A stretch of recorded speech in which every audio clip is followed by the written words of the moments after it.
అందరూ ఇలా గవర్నమెంట్ ఉద్యోగం అంటే గవర్నమెంట్ మాత్రం ఏం చేస్తుంది? వేరేదైనా ఉద్యోగం చూసుకోవచ్చుగా. ఏంటది? వేరే ఏదైనా ఉద్యోగమా? అసలు గవర్నమెంట్ జాబ్ గురించి నీకేం తెలుసమ్మా? అసలు ఏం తెలుసు అడుగుతున్నాను నేను. 1 సంవత్సరం 104 రోజులు శని ఆదివారాలు సెలవు, ఒంట్లో బాగాలేదు కంట్లో బాగాలేదని 15 రోజులు సెలవు, సంవత్సరం పూర్తయిన తర్వాత ఒక 30 రోజులు సెలవు పెట్టాలి. అసలు సెలవు పెట్టకపోతే కంపల్సరీ సెలవు పెట్టి తీరాల్సినట్టే.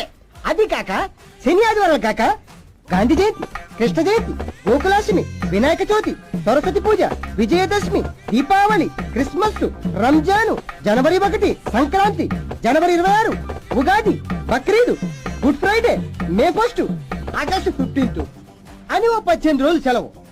ఇవన్నీ కలిపితే 197 రోజులు అయ్యాయి.